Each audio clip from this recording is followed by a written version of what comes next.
Salut à tous, bienvenue sur l'Arcadie et aujourd'hui on se retrouve pour mes retours ludiques de ces derniers mois en fait, de retours ludiques, de parties que j'ai pu faire chez moi ou alors en association. On parlera en deuxième partie bien sûr comme j'avais dit de mes retours en festival. Bref, je vais faire spécialement une vidéo parce que sinon ce sera un peu trop long. Donc voilà, on va commencer tout de suite. Donc vous savez, voilà, je suis plutôt friand de ce genre de vidéo, un peu réaction, analyse à chaud sur BGG. Je trouve que BGG c'est un format avec les images qui est assez pratique pour vous expliquer un peu les principes du jeu et voilà, vous dire ce que j'en ai pensé. Euh, voilà, alors déjà pour commencer, j'ai joué à Etherfield. Je pense que le jeu a complètement bidé en retail. Enfin, je sais pas, on n'en a pas du tout entendu parler. Alors forcément, c'est toujours des jeux qui coûtent un bras, bon là c'est un prix indécent, mais il est proposé sous un prix de, on va dire, plus d'une centaine d'euros, donc forcément c'est une gamme de prix où voilà, vous avez intérêt de savoir ce que vous voulez quand vous achetez ça. Je l'avais acheté un moment, je pense que vous vous souvenez, dans la vidéo de la Ludo de 2022, il apparaît. Bon bah j'y ai enfin joué, j'avais un test de prévu mais j'ai pas eu le temps de le faire. Donc Etherfield ça parle de quoi? Donc c'est un jeu d'aventure, on va dire, d'exploration. Voilà, avec des illustrations qui sont vraiment très très très très belles. Où en fait le thème c'est le monde des rêves. Donc en fait vous êtes un rêveur, vous incarnez un personnage un peu étrange. Et votre but c'est de comprendre ce que vous faites là et de vous réveiller, de vous sortir de ce monde des rêves qui peut être un peu particulier. Et donc il y a une narration très présente dans le jeu puisque le but c'est d'explorer plusieurs rêves donc qui génèrent des maps. Alors je pense qu'on peut le voir. Attendez, parce que les images sont pourries. Voilà. Vous avez des maps comme ça à explorer, un peu je crois, à la septième continent. Vous avez votre figurine, vous explorez des rêves et en fait vous utilisez des actions qui vont vous débloquer. En fait, vous avez un livre d'aventure, un livre des secrets, et en fait, des actions que vous allez pouvoir faire vont vous permettre de lire un script. Et souvent, c'est assez bien écrit, c'est assez humoristique. Et ça débloque des nouvelles zones. Et en fait, le but, c'est de sortir de ce rêve. Et forcément, vous avez un temps limité. Voilà, vous avez un temps limité pour le faire. Et c'est très sympa parce que l'univers est très beau. Vous voyez, il y a des figurines qui sont absolument somptueuses. Je pense que c'est le cas de le dire. Vraiment, les figurines de jeu. Bah, de toute façon, c'est du Awaken Rim, c'est du Tainted Grail, c'est du Nemesis, etc. On retrouve vraiment une qualité de figurine exceptionnelle. Après, au niveau du jeu en lui-même, alors ça utilise des mécaniques de deck building. En fait, c'est ce qui va vous permettre. Vous avez un paquet de cartes standard, enfin majoritairement standard en fonction de chaque perso, chaque type de perso. Après, vous allez pouvoir choper des cartes dans un marché. Et ces cartes-là vous permettent de faire des actions, donc soit les actions qui sont notées sur les tuiles, soit des actions de déplacement, etc. De combat. Enfin, très rapidement, il y a très peu de combats en fait dans le jeu. Vous faites souvent poursuivre par des ennemis, c'est surtout ça qui se passe. Voilà. Et donc vous avez deux parties. Donc vous avez ces parties exploration de rêve qui sont clairement les plus intéressantes du jeu et une partie hors exploration, donc exploration d'une world map un peu comme dans les vieux RPG, vous savez, à la Final Fantasy. Le problème, c'est que ce jeu, outre son aspect donc très bien fichu au niveau de l'exploration, etc. Donc voilà la world map. En fait, vous avez les illustrations incroyables. En fait, le problème, c'est que cette phase de rêve est clairement la plus intéressante. Et je sais pas pourquoi ils se sont dit qu'il fallait rajouter la phase de world map, qui en fait n'est pas du tout intéressante. Et clairement, dans la V1, il y a beaucoup de gens qui ont râlé parce qu'en fait, dans la world map, vous avez un peu le même principe que dans les vieux RPG, c'est-à-dire que vous avez des rencontres aléatoires. Mais ces rencontres aléatoires là, elles sont chiantes parce que c'est toujours les mêmes qui reviennent au début. Et donc voilà, c'était vraiment pas une très bonne idée. Voilà, là on voit un peu les plateaux personnages. C'était vraiment pas une très bonne idée de faire ça. Mais ils ont fait une V2 par la suite où en fait ils enlèvent toute cette partie exploration de world map que je trouve pas non plus être une bonne solution parce qu'en fait vous amputez d'une partie du jeu carrément. Donc voilà, donc Etherfield très sympa, mais il coûte cher. Il faut s'investir dedans. Pas la customisation de personnages en deck building est pas très compliquée, mais par contre voilà, il faut avoir du temps pour les rêves, pour la world map. C'est un jeu, ça prend pas énormément de temps à mettre en place sur la table, mais à jouer quand même, parce que vous allez avoir la world map, ensuite le rêve, ensuite la world map, etc. C'est pas un jeu que vous allez sortir juste pour faire un rêve ou finir un rêve, quoi. Ce serait dommage.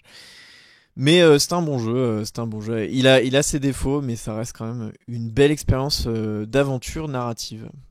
Voilà, ce qui veut rien dire comme terme. Bah tiens, en parlant de jeux d'Awaken Realms, bah j'en ai testé un autre, hein, il s'agit de Nemesis Lockdown, donc Nemesis deuxième, on va dire deuxième itération.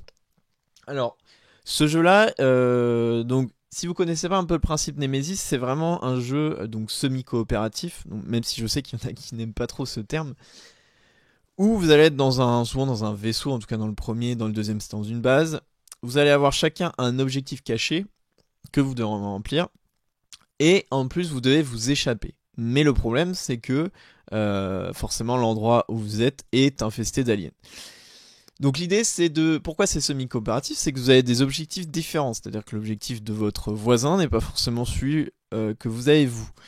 Et donc bah forcément vous êtes un peu ensemble mais par circonstance quoi. Il va falloir quand même que pour gagner il faut absolument que vous remplissiez votre objectif, il faut pas que vous collaboriez forcément. On va dire que c'est plus un moyen et pas une fin en soi. Pourquoi c'est efficace Nemesis? Bah déjà on retrouve toutes les qualités des jeux Awaken Realms, donc les illustrations incroyables des cartes, les figurines très qualitatives, et donc les personnages, donc pareil des personnages différents, qui sont vraiment pour le coup assez différents, même s'ils ont des actions, tous des actions de base. On se rapproche un peu au niveau du gameplay d'un Subterra, donc avec vraiment une partie des actions de base, donc exploration, déplacement, machin, fouiller, tout ça. Je crois que dans Subterra tu peux pas fouiller, enfin bref. Et vous avez les actions de vos cartes, donc votre paquet de 10 cartes propres à chaque perso, donc même s'il y a des cartes qui sont semblables entre les persos. Et là, qui sont propres un peu à votre rôle, donc forcément lui là, le grand baraque, bah, ça va être beaucoup plus offensif envers les aliens. Elle, ça va être de s'enfuir.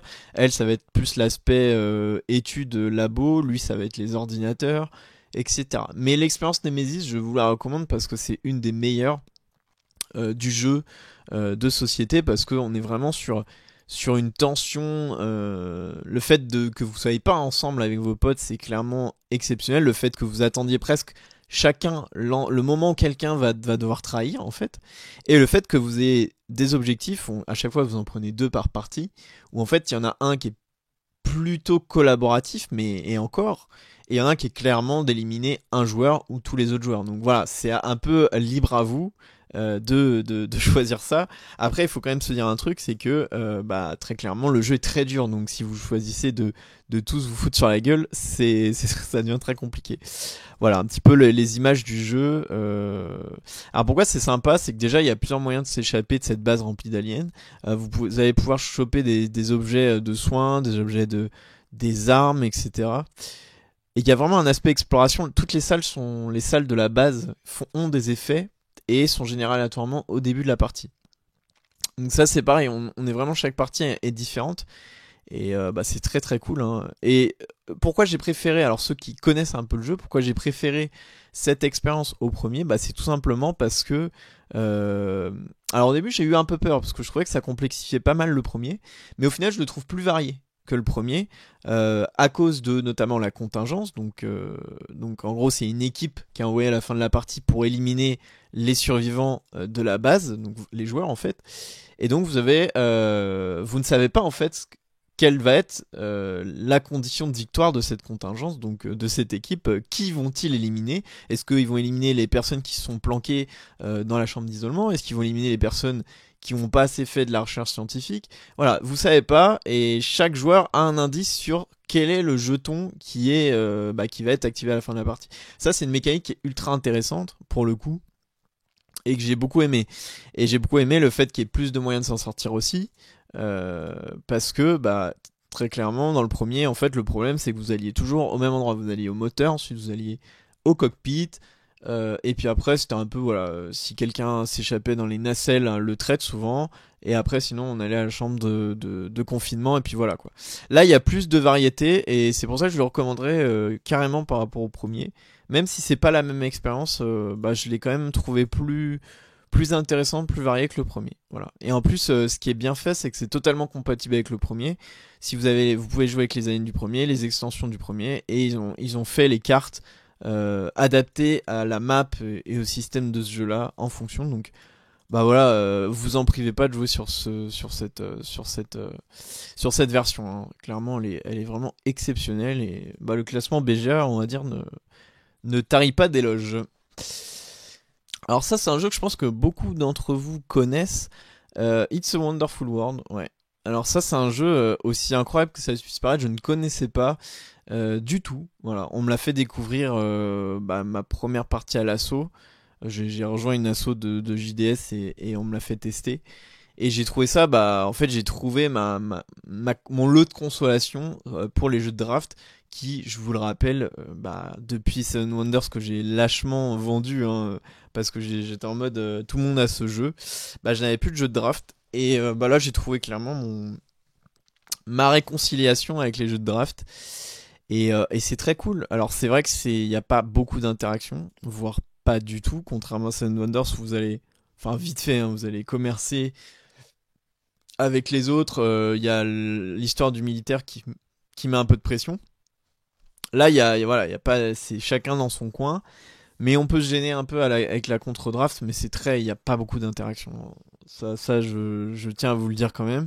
On peut pas faire perdre des ressources, etc. aux autres. Bon, voilà, on est sur quelque chose de très limité niveau interaction, mais par contre, le système de jeu est très intéressant. Donc, on est sur un jeu de draft. Vous devez bien sûr garder des cartes dans vos mains, hein.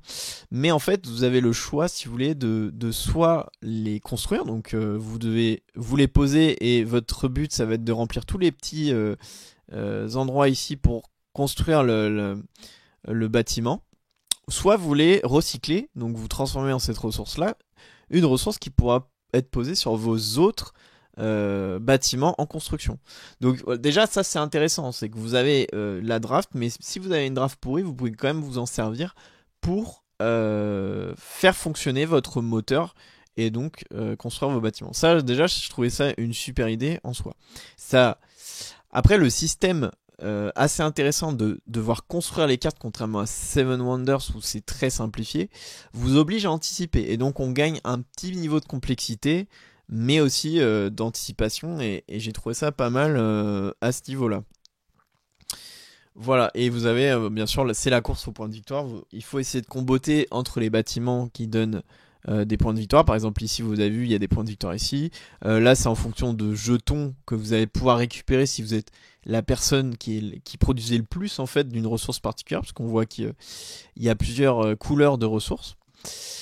Voilà, donc il y a un système qui fonctionne bien. Ce jeu-là est bien aimé aussi parce qu'il propose une campagne solo, donc je possède parce que j'ai acheté la version héritage.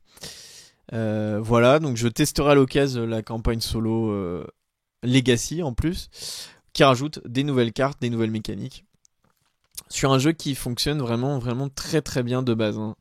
C'est clair que voilà, ça a été vraiment une très très bonne surprise aussi, It's a Wonderful World, je dois dire. Je m'attendais pas à ce que ça me plaise autant et j'y ai beaucoup joué par la suite sur BGA du coup. Alors Earth. Earth c'est compliqué. Ça va être compliqué ce jeu, je vais pas vous mentir.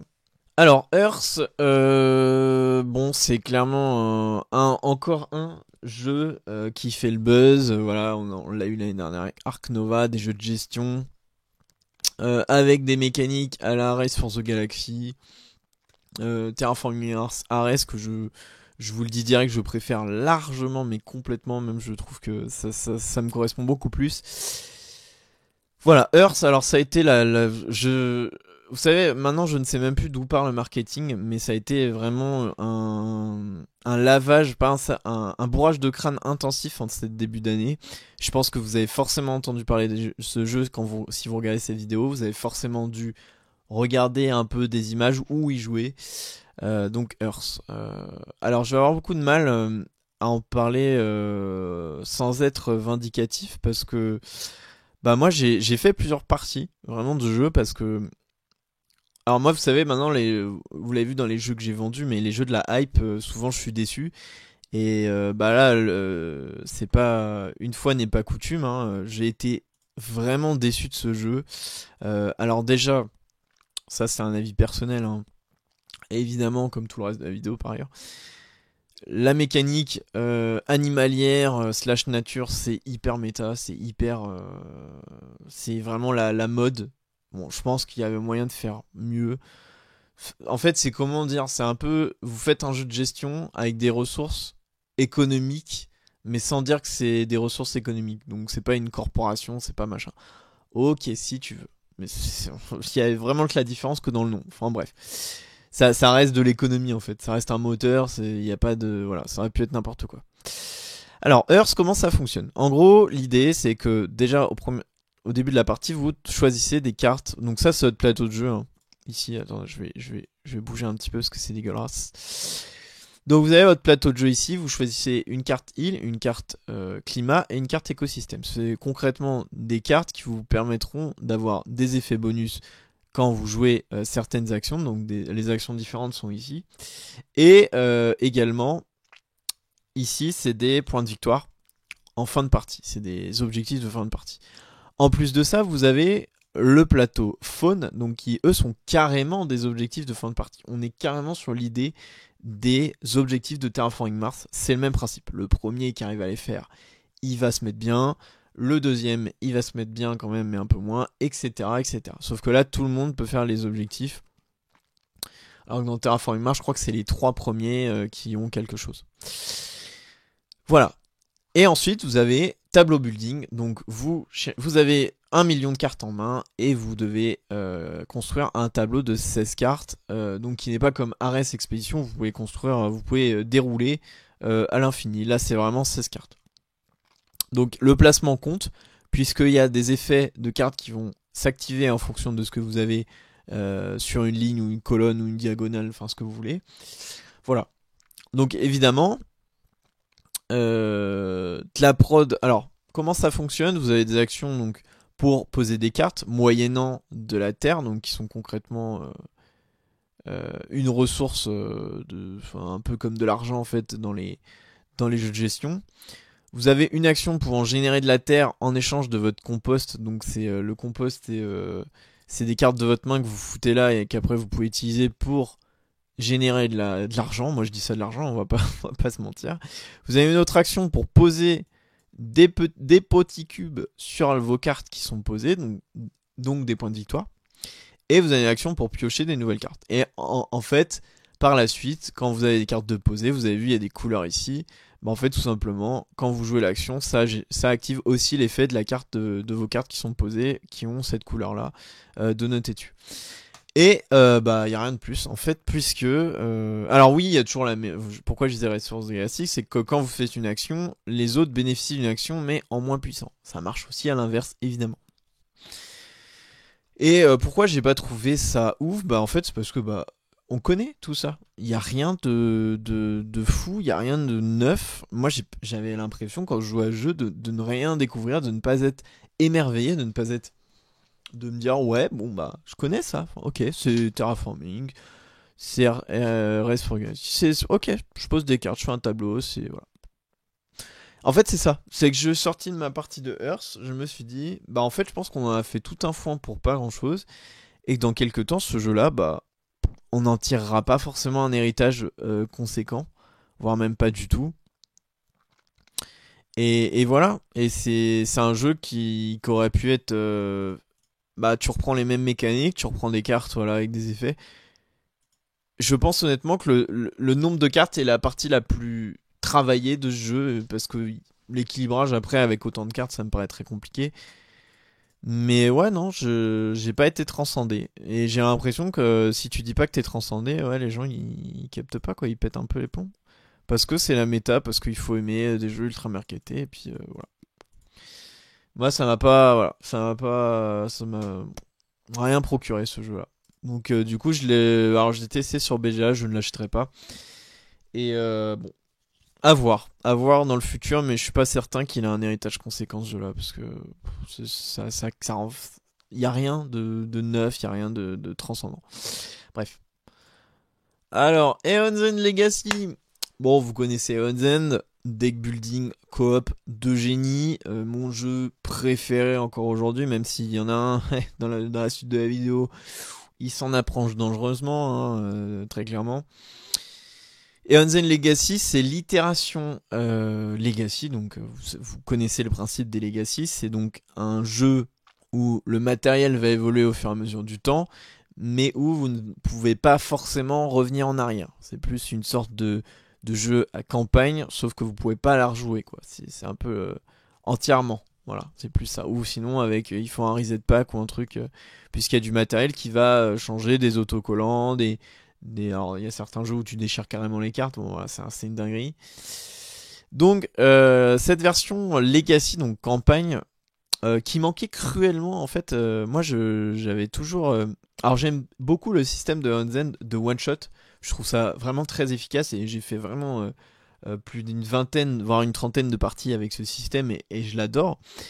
Mais le fait d'avoir une campagne qui rajoute des mécaniques au fur et à mesure et faire évoluer un perso nous permet en fait d'explorer de nouveaux horizons qui sont vraiment bienvenus avec ce jeu. Et très clairement, l'expérience, alors elle vaut une 70 € quand même, l'expérience, mais bon, vous faites un escape game ou j'en sais rien, vous achetez un unlock, ça vous dure 3 heures, voilà. Là, ça vous dure quand même pas mal de temps. Euh, Franchement, c'est très bon, c'est vraiment très très très très bon. Si vous aimez Onzen, allez-y, franchement, allez-y. Vous allez être vraiment, vous allez vous régaler parce que c'est vraiment excellent. Les mécaniques qui sont rajoutées au fur et à mesure du temps, elles sont vraiment les bienvenues. Je trouve ça vraiment très bien. Parce que et le fait de voler, enfin en fait c'est une sorte de pareil, on retrouve ça redynamise si vous voulez l'expérience Eon's End où vous êtes vraiment là à vous dire putain il va se passer quoi ensuite, qu'est-ce que je vais avoir comme mécanique. Et c'est génial, voilà, c'est vraiment génial d'avoir. Alors le scénario est complètement osef, hein, il sert à rien, on va pas se mentir. Mais cette partie continuité, cette partie le marché, voilà, un truc qui est cool aussi, c'est que vous avez un marché de base et à chaque fin de boss, vous faites évoluer votre marché, vous remplacez certaines cartes et vous vraiment vous redesignez votre marché à votre image, à votre goût, en fonction de vos besoins. Et ça, je trouve ça vraiment très très cool. C'est un excellent jeu. C'est vraiment une belle expérience de jeu. Et je vous dis, si vous aimez le jeu de base, euh, allez-y parce que vous allez vous régaler avec les surprises qui vous ont prévues dans le jeu. Voilà pour Legacy. Je vais pas y faire 107 ans parce que c'est un jeu à surprise. Donc voilà. Mais il est bien noté et il mérite sa note, très clairement. Alors là, les gars. Alors il y a du lourd. Là, on commence à arriver dans le solide, dans le très très très très très très bon jeu, je dois dire. Bon, Uprising Curse of the Last Emperor. C'est sûrement un jeu que vous n'avez jamais entendu parler. Voilà, c'est notre premier exclu KS du classement. Alors, c'est exceptionnel ce jeu. Voilà, je vous le dis direct. Bon, très bien noté. Pas beaucoup de notes. Voilà, c'est rigolo. Forcément une exclu case, donc un jeu qui n'est pas très connu. C'est le premier jeu du studio qui a fait ce jeu, Nemesis Games. Alors, Uprising, ça raconte quoi? Ça raconte... C'est un 4X. Donc 4X, souvent le fonctionnement d'un... Alors, l'image est dégueulasse. Attendez, je vais essayer de trouver un peu mieux. L'image, un 4X... Le principe d'un 4X, c'est que vous avez des tuiles donc hexagonales souvent. Pensez à Civilisation pour ceux qui jouent un petit peu aux jeux vidéo. Vous avez des tuiles hexagonales et pourquoi 4X? Alors j'en ai parlé dans une ancienne vidéo, mais en gros c'est vous allez explorer, donc explore. Vous allez vous battre, exterminate. Vous allez exploit, donc gagner des ressources et vous allez le dernier, je m'en souviens jamais. Expand. Voilà, vous allez vous développer.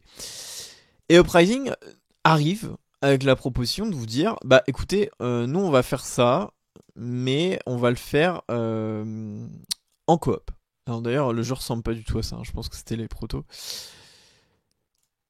On va le faire en coop et au début vous vous dites oula, c'est bizarre un 4X en coop, mais ça marche très bien. Alors déjà l'art exceptionnel du jeu, un design très particulier qui ressemblerait presque avec très ombragé, qui ressemblerait presque à celui de Darkest Dungeon. L'idée d'avoir des standees est exceptionnelle parce que ça donne un cachet et une facilité visuelle à comprendre le jeu que j'aime beaucoup. Attendez. Je vais essayer de trouver une image. Alors, il n'y a pas d'image, là. On se fait vraiment bolos par le jeu. Je sais pas si on va trouver des images. Alors, comment ça fonctionne Uprising concrètement? Bah, vous allez prendre une faction. Donc, une faction qui. Je sais pas si on peut trouver ça. Voilà. Ça, c'est le plateau de jeu. Donc, au début, on se dit, ouais, c'est bizarre. Ça... C'est vraiment étrange. Ah, voilà. Voilà, une super image dégueulasse, mais au moins, je pourrais quand même vous expliquer un peu le principe. Alors, vous allez prendre votre plateau de jeu avec vos unités. Donc, voilà, vous construisez une armée. Vos points d'action, votre héros. En fait, votre héros est différent de votre armée dans le sens où c'est lui que vous allez déplacer sur la carte et c'est votre armée que vous allez déplacer par la suite sur vous. Ça, c'est intéressant. C'est-à-dire que votre héros, il peut se balader dans toute la map, croiser des ennemis, il s'en battrait les couilles. Mais par contre, vous pouvez faire amener vos armées sur l'endroit où il est, et s'il y a des ennemis, bah vous allez vous battre. Et en fait, le principe du jeu, c'est que vous battez contre deux factions. Donc, le chaos qui spawn autour de la zone. Et l'Empire qui, lui, défend, voilà, vous avez vu les petites tourelles japonaises, là. Lui défend, genre Shogun, il défend le centre de la map. Et en fait, l'idée, vous avez vu, vous avez petite piste de points de victoire. L'idée, c'est que vous ayez, vous et vos alliés, plus de points de victoire que les deux factions ennemies réunies. Donc là, vous dites, mais en fait, le jeu, c'est du 2v2, 3v2, 4v2. Oui, mais non.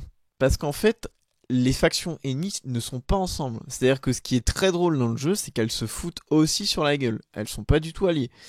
Et donc, ça crée des situations très cocasses, puisque l'Empire cherche à target vos villages, ou je sais pas trop quoi, je crois que c'est toujours vos villages. Et le chaos, lui, cherche à aller niquer la capitale, donc le centre de l'Empire.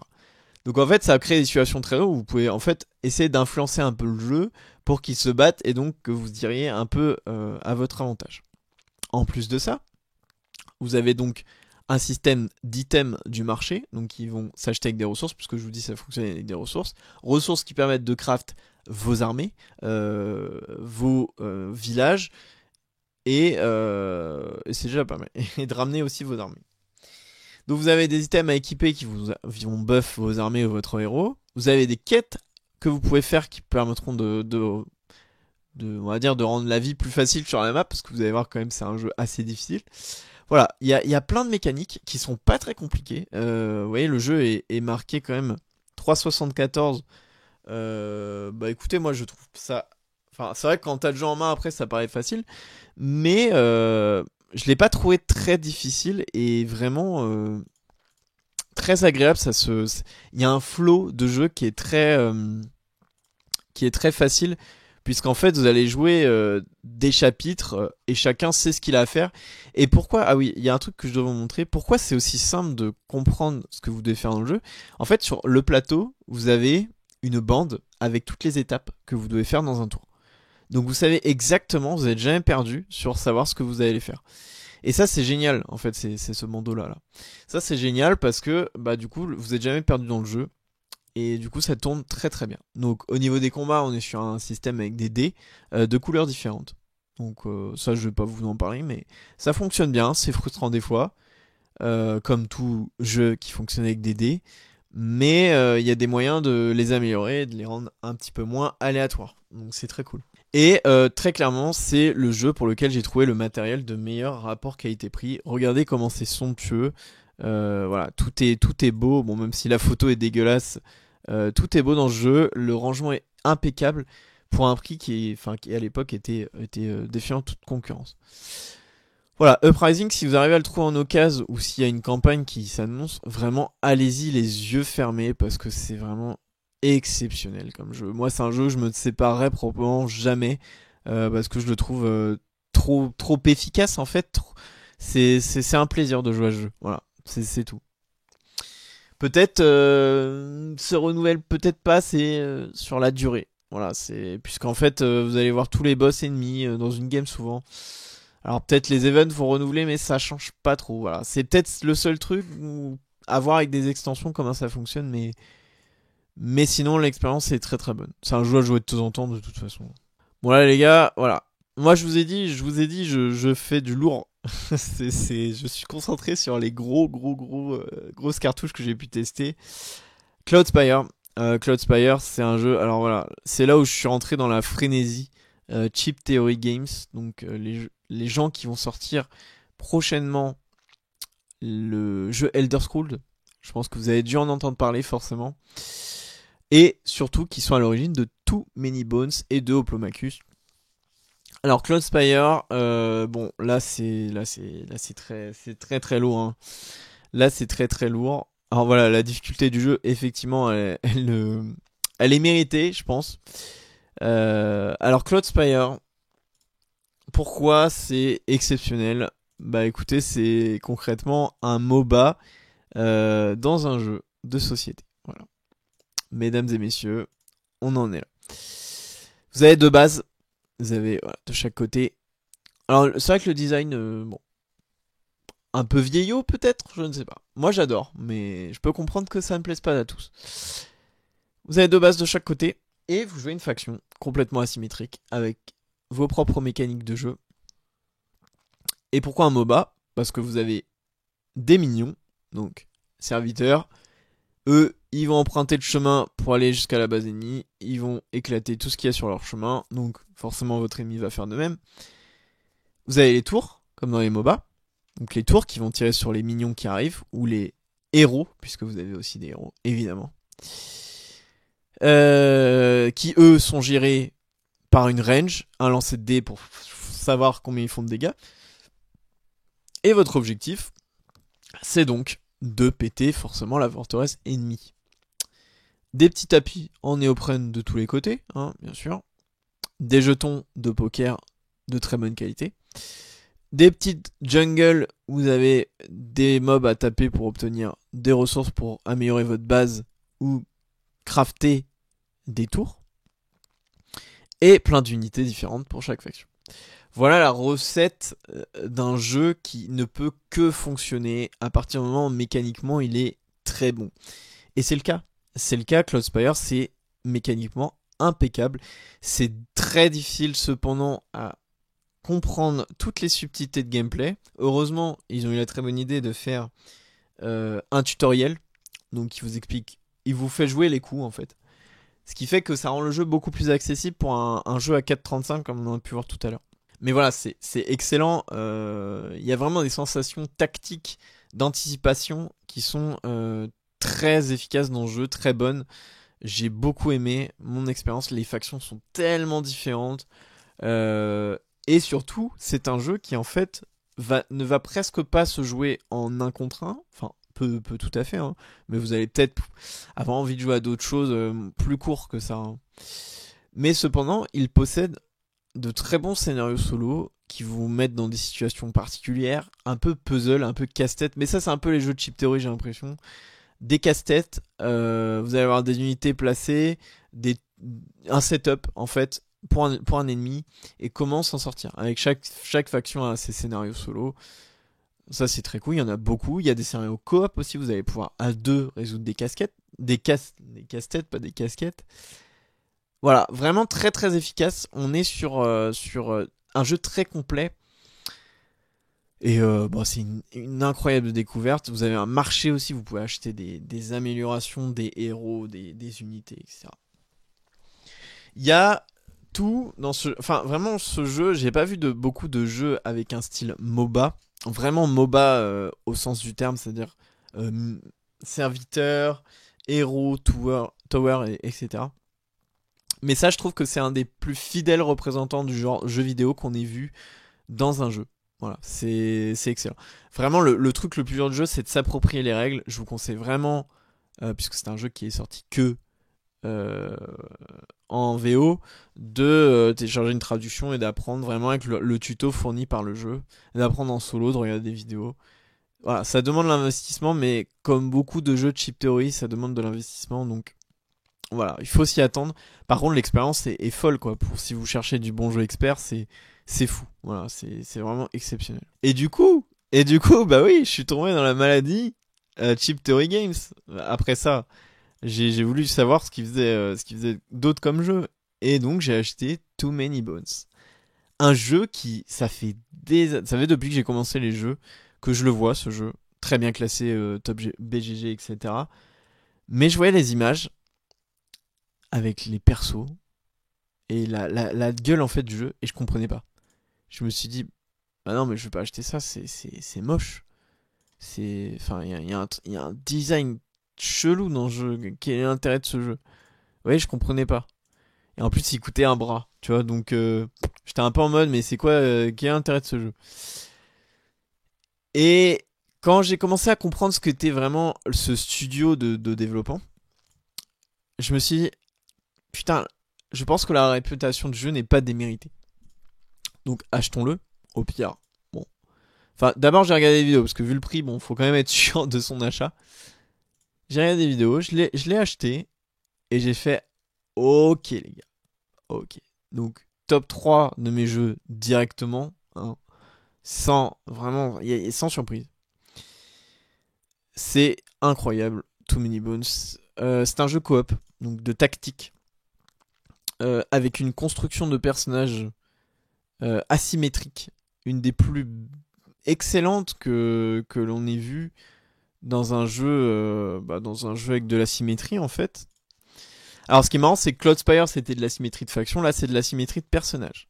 Vous avez un personnage complètement différent, avec un rôle différent. Euh, Vous avez plein de spells différents, des spécialisations, vous pouvez faire complètement autre chose en fonction des parties. Bon, sur Boomer c'est un peu moins le cas, mais bref, j'y reviendrai quand je ferai mes vidéos de guide sur les persos. Euh, voilà, y a plein de choses à faire différemment avec un personnage, et ce qui fait que chaque partie est vraiment différente. Les ennemis, donc c'est un combat tactique, donc vous êtes sur une grille où vous allez devoir combattre des ennemis, donc ont des mots-clés, des puissances différentes, des mots-clés, donc ils ont donc des effets différents. Donc chaque partie est aussi un casse-tête, mais un casse-tête où vraiment il y a un côté grisant parce que vous sentez votre personnage évoluer, vous sentez que vous avez surmonté quelque chose de... Il y a vraiment énormément de satisfaction dans la victoire d'un combat parce que vous savez que tactiquement vous avez été bon, vous êtes bien servi de votre personnage. Et comme il y a une énorme courbe de progression parce qu'en fait le jeu est très difficile, mais vous apprenez énormément en jouant à ce jeu. C'est un jeu qui est en fait qui bénéficie d'un gameplay assez simple en fait au final, d'une mise en place très simple, mais d'une richesse, c'est incroyable. C'est incroyable. Et le matériel est de très bonne qualité puisqu'en fait il y a 1 milliard de dés dans le jeu. Les tapis en néoprène, les fiches PVC, où tout est très bien indiqué. Voilà, votre personnage, tout est très bien indiqué dessus. Chaque effet de sort, machin. Mais voilà, c'est de l'investissement parce que votre personnage, pour réussir à comment le monter correctement, qu'est-ce qu'il faut prendre, parce que en fait, vous choisissez un boss au début, ce qui va faire que vous n'allez pas avoir les mêmes ennemis, les mêmes minions, qui sont des baddies en fait dans le jeu, donc les mêmes ennemis de base, vous n'allez pas avoir les mêmes. Les ennemis de base, ils ont leurs propres mots-clés, donc forcément, vous n'avez pas, en fonction du boss et de son armée de monstres, vous n'avez pas build votre personnage pareil. Et voilà, et pourquoi c'est ouf aussi, putain, ce jeu, c'est que le principe dans lancer de dés, c'est que vous pouvez avoir des faces où vous n'allez pas toucher. C'est le principe du lancer de dés. Ce qui est génial avec Too Many Bones, c'est que quand vous ratez votre lancer de dés, vous les mettez ici, là, et en fait, vous pouvez lancer des sorts. Au bout d'un moment, en fait, vous avez, en fonction de combien vous avez de bones, donc des dés, ici, vous pouvez lancer d'autres sorts différents. Donc c'est génial. Ils ont trouvé la parade ultime à les échecs de lancer de dés qui peuvent être très frustrants parfois. Donc, Too Many Bones, c'est vraiment... quelle expérience de fou. Et ça m'a beaucoup plus mis sur le cul que Cloud Spire, même si j'ai beaucoup aimé Cloud Spire parce que... Ouais, je sentais vraiment... je me suis dit... En fait, dans Cloud Spire, tu te dis, putain, j'aurais pu faire ça, c'est ouf. Et en vrai, c'est une partie d'échec, Cloud Spire. Là, c'est plus de la tactique. C'est du court terme, c'est qu'est-ce que je dois faire sur le court terme. Mais c'est ouf. Ce que je vais faire, c'est ouf. Et non, j'adore ce jeu, je le trouve brillant. Et vous voyez, il a 6 ans, et beaucoup de jeux d'il y a 6 ans ont pris une ride, et il a pas pris une ride du tout. C'est exceptionnel. Voilà, je ne peux que vous le recommander. C'est un prix aussi. Mais essayez-le, vous avez un mode facile, vous avez pareil un mode comme avec Cloud Spire, un tuto où il vous joue à votre place. Ouais, j'adore ce jeu. Vous voyez là, j'ai hâte, c'est juste d'y retourner y jouer. C'est tout simplement. Alors on va finir avec du drama, hein, avec le drama du monde ludique. En chef, je pense que nous avons trouvé le maître absolu des dramas de ces derniers mois. Enfin, en tout cas, le studio qui est à l'origine de ce jeu. C'est donc Darkest Dungeon The Board Game. Alors, Darkest Dungeon The Board Game, donc qui est fait par les fameux Mythic Games. Très compliqué, très controversé. On n'est pas là, on va pas parler de ça ici, mais on va parler du jeu, pas du studio, parce que sinon il y aurait de quoi faire couler beaucoup d'encre. Alors, Darkest Dungeon The Board Game, on est sur un dungeon crawler. Très fidèle au jeu, je pense. Si vous connaissez, vous allez vous dire waouh, c'est ouf, déjà en voyant les images. Si vous connaissez pas le jeu, écoutez, testez le jeu vidéo, c'est vraiment une très très bonne expérience. C'est une sorte de dungeon crawler assez hardcore, Darkest Dungeon enfin le jeu de base. Et donc ils ont choisi de l'adapter en jeu de plateau. Et ça fonctionne très bien. L'expérience Dungeon Crawler est vraiment... On retrouve vraiment les sensations du jeu avec cette difficulté un peu acide, le stress, la notion de stress sur les personnages. Les personnages vraiment différents avec plein d'effets un petit peu sympathiques. On retrouve les classiques poison, empoisonnement, saignement, stun, machin. Mais il y a des trucs un peu sympas. Notamment le fait que vous avez vu, vous agissez sur une map, une arène en 3D un peu à la Gloomhaven, hein. Mais derrière, vous avez toute une notion de posture qui, ça est emprunté aux jeux vidéo. Donc en fonction de là où vous êtes, l'ennemi va vous taper, ou l'ennemi, vous allez pouvoir faire des attaques différentes. Ça, dans le jeu, c'était comme ça déjà. Voilà, et donc des personnages très différents, une progression de personnages. Toute une partie hub de village, alors là ils l'ont pas mis, mais doit être là-bas, de village à améliorer. Et voilà, et plein de bonnes idées qui étaient dans le jeu, qui sont reprises là, qui fonctionnent ma foi dans l'ensemble très bien. Et et surtout des figurines qui sont très qualitatives. Je vous avouerai, moi j'aime beaucoup les figurines de ce jeu. Il y en a énormément, et pour le prix c'est incroyable comme qualité. Le jeu, moi je l'ai acheté 150 balles. Et il y a énormément de matos pour le prix. Et le matos est très très bien. Donc vous allez avoir une bonne expérience avec un groupe de joueurs. Alors c'est une expérience à 4 joueurs, sinon vous serez obligé de jouer 2 personnages si vous n'êtes pas 4. Mais voilà, une très bonne expérience d'exploration de donjon un peu stressante, une bonne campagne. Jeu à campagne, mais qui est ma foi très efficace. Voilà, donc vous avez vu, je n'ai pas chômé hein, pendant tous ces week-ends, même si on avait la période fiscale à côté.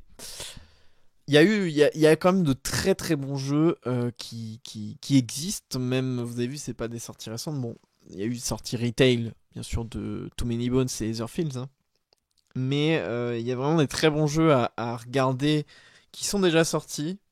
Donc vous avez vu, j'ai pu faire une vidéo sur des Kickstarter. Mais là, on est vraiment sur des jeux qui, bon, à part Uprising, qui existent déjà. Hein, que je vous conseille de vous y pencher. Puisque c'est quand même très intéressant. Voilà. Bah écoutez, si vous avez regardé cette vidéo jusqu'au bout, je vous remercie. Et puis, je vous dis à la prochaine pour la vidéo réservée un petit peu au retour de ludique, de festif. Merci à tous d'avoir regardé et je vous dis à la prochaine. Salut.